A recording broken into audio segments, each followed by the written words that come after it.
Der West Highland Way ist ein Fernwanderweg der Königsklasse. Die Aussichten und das Wetter, alles ist episch. Begleitet uns auf unserer ersten Fernwanderung. Wir starten in Margay mit unseren riesigen Rucksäcken.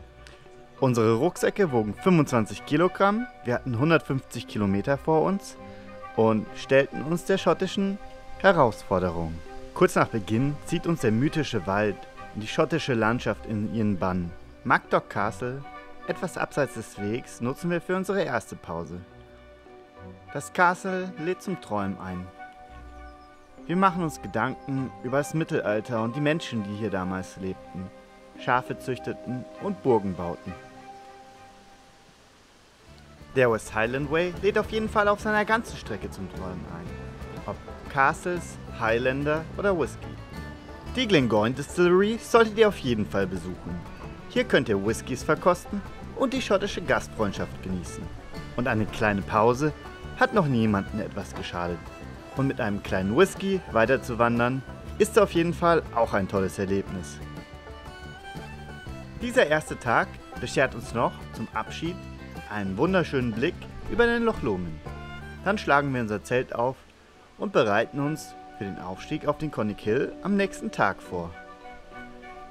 Und am nächsten Tag erklimmen wir den Connick Hill. Von hier aus wird uns klar, was Bonnie Banks auf Loch Lomond bedeutet. Nach diesem Tag werden wir noch 2 weitere Tage am Loch Lomond entlanglaufen. Dieser Bereich wird durch den Loch Lomond und Trossachs Nationalpark geschützt. Hier kann man auch nicht wild zelten, das heißt, hier muss man sich eine Unterkunft suchen oder auf einem Zeltplatz übernachten. Zudem verläuft die Grenze zwischen den Lowlands und den Highlands etwa auf der Hälfte des Loch Lomonds. Die Inseln im Loch Lomond grenzen die Highlands von den Lowlands ab. Der Weg entlang des Wassers ist zwar flach, aber dennoch nicht einfach. Man muss ständig hoch und runter und über Steine klettern. Diese Etappe sollte man in jedem Fall nicht unterschätzen.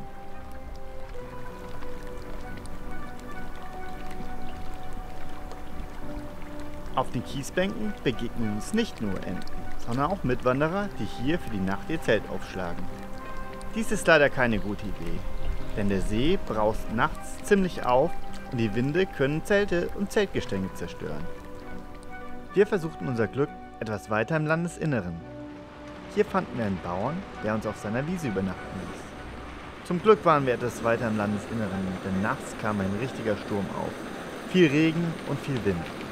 Gebeutelt von der Nacht machten wir ein schönes, großes, langes Frühstück und nahmen uns nur eine kleine Etappe für diesen Tag vor.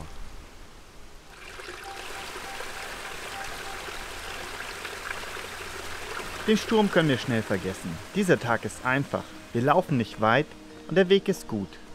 Mittags trinken wir einen kleinen Kaffee und freuen uns, dass wir abends auf eine Hütte gehen. Das Wetter, typisch für Schottland an diesem Tag, bleibt wechselhaft. Sonne, Regen und wieder Sonne und wieder Regen. Aber das macht nichts. Diesen Abend werden wir ein Dach über dem Kopf haben und ein kleines Feuer im Kamin. So schwer sich der West Highland Way mit seinem Wetter auch anhört, ist er auf jeden Fall als Anfänger-Fernwanderweg bestens geeignet. Die epischen Aussichten und die gute Infrastruktur sind der Hammer. Entlang des Loch Lomond erwacht auf jeden Fall meine Fernwanderlust. Ich will mehr sehen und ich freue mich schon total auf die Highlands. Entlang des Loch Lomond wechseln sich Wasserfälle und Aussichten auf die Highlands und den See ab. Traumhaft schön, alles ist grün, Fahne, Moose und wir mittendrin. Früh am Abend kommen wir an Dunbuyer Bothy vorbei. Das ist das Ziel für unseren Abend. Eine kurze Etappe mit der Unterkunft in einer Steinhütte oder einem Steinhaus, wie es sie in Schottland öfters gibt, sozusagen eine Schutzhütte. Wir genießen noch die warmen Sonnenstrahlen der Abendsonne. Wir sind froh, in der Hütte unsere Sachen trocknen zu können und bei dem Whisky freunden wir uns mit Mitwanderern an. Die angeregten Gespräche setzen wir am nächsten Tag vom Lagerfeuer beim Frühstück fort und freuen uns über die neuen Mitwanderer und Freunde, die wir gewonnen haben.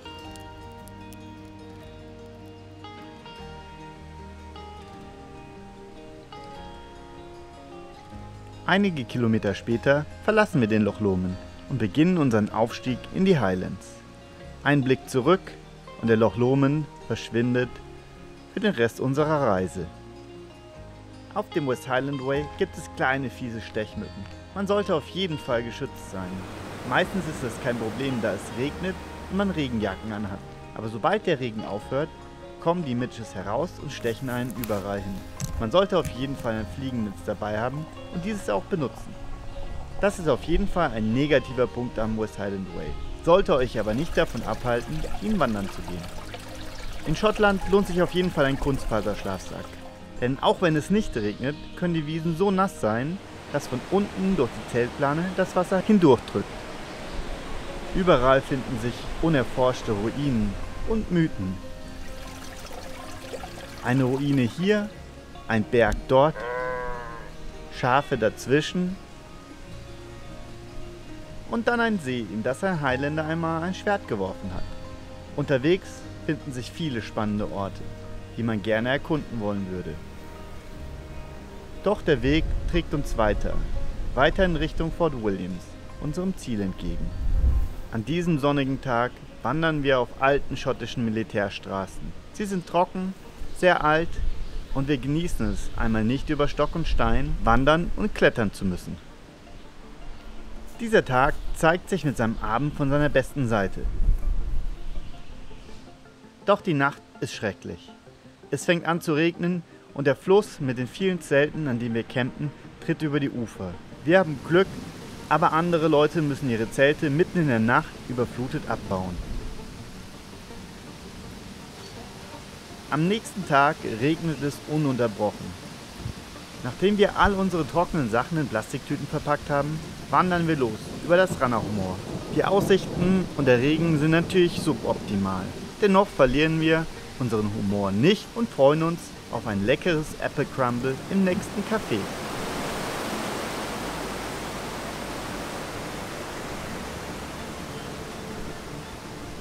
Später hört es auf zu regnen und es klart etwas auf.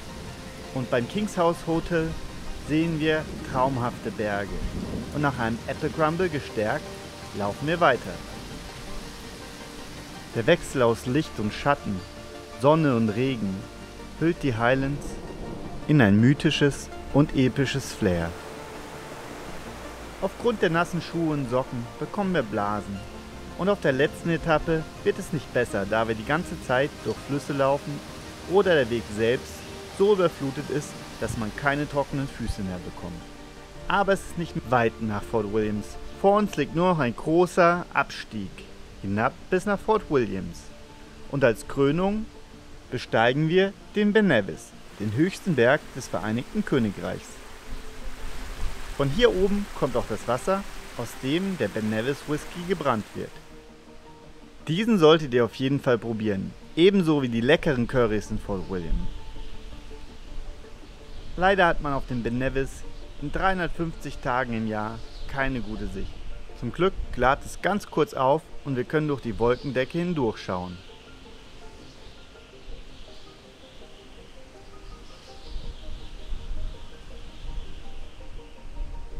Da unser Plan für diese Reise für 10 Tage ausgelegt war, haben wir noch etwas mehr Zeit. Und wir unternehmen, nachdem wir uns in Fort William ausgeruht haben, eine weitere kleine Wanderung. Mit dem Bus fahren wir hinaus in Richtung Küste. Unser Ziel ist eine Geisterstadt am Meer. An einem Strand soll es eine alte Geisterstadt geben, in der man in einem der Häuser übernachten kann. Der Weg dorthin ist windig und beschwerlich.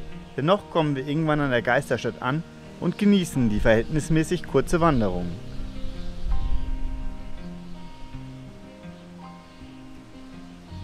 Diese Seite von Schottland zu sehen, lohnt sich auf jeden Fall auch. Das Meer ist aber nicht zum Baden geeignet. Wir freuen uns, wenn wir schnell wieder drin sind und uns am Feuer wärmen können. Bei leckerem Essen, glücklich über die erfolgreiche Fernwanderung, genießen wir den Abend, unterhalten uns über dies und das und freuen uns auf die nächste Fernwanderung.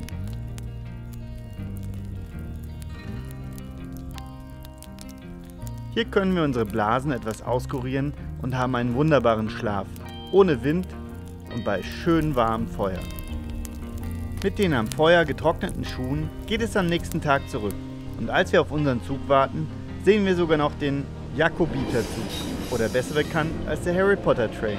Abonniert meinen Kanal und aktiviert die Glocke für weitere Fernwanderungen. In jedem Fall wird es zum West Highland Way ein weiteres Video bezüglich Ausrüstung und allem weiteren, was ihr wissen müsst, geben.